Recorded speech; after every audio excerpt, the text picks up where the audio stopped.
মায়েদের রান্নাঘরে আরও একবার সকলকে স্বাগত। আজকে রান্না করতেছি বাদাইমা ডাল। যারা অলসতা বাদাইমা একটা দিয়ে খেতে চান, এক পদই রান্না করতে চান, তাদের জন্য একের ভিতরে সব গুণ নিয়েছি। কিছু মুগ ডাল দিয়ে দিলাম, ধনিয়ার গুঁড়া, জিরার গুঁড়া দিয়ে দিচ্ছি, একটু হলুদের গুঁড়া।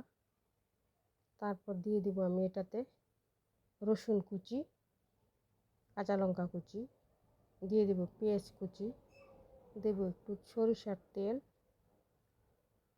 আর দেব আমি লবণ দিয়ে ভালো করে চটকে মেখে পানি দিয়ে বসিয়ে দেবো চুলায়। আসলে ডালটা এত মজা হয়েছে কি বলবো আপনাদেরকে। অবশ্যই আপনারা এইভাবে একবার ট্রাই করে দেখবেন ডালটা। এটাতে আমি আরও কিছু জিনিস অ্যাড করব। ডালটা কিন্তু আমি ভেজে নিয়েছি, মুগ ডালটা।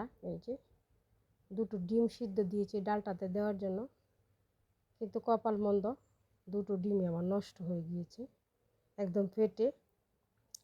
তার জন্য আমি আরেকটা ডিম নিয়েছি, আর এখানে নিয়েছি পুঁই শাক পাতা। এগুলাকে কুচিয়ে আমি ডালে দেব।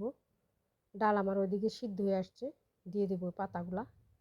আর ডিমটা আমি সুন্দর করে ভেজে নেব, যেহেতু একটা ডিম এখন ভেজেই নেব ডিমটা পেঁয়াজ কাঁচা লঙ্কা দিয়ে। এই যে আপনারা এইভাবে একবার ডালটা রান্না করে খেয়ে অবশ্যই কমেন্টে আমাকে জানাবেন। এই যে দিয়ে দিচ্ছি ফোড়ন, পেঁয়াজ রসুন শুকনো লঙ্কা দিয়ে দিলাম, পাঁচ ফোড়ন।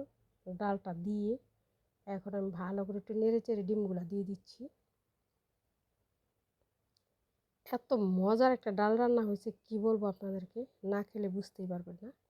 অবশ্যই একবার রান্না করে খেয়ে আমাকে কমেন্টে জানাবেন। আর আমাদের রান্নাটা যদি ভালো লেগে থাকে অবশ্যই একটা লাইক করবেন, শেয়ার করবেন, সুন্দর একটা কমেন্ট করবেন, আর মায়েদের রান্নাঘরটাকে একটু সাবস্ক্রাইব করে দেবেন। এই যে আমার ডাল রান্না শেষ, এখন গরম গরম একদম পেট পুরে ভাত খাবো অনায়াসে।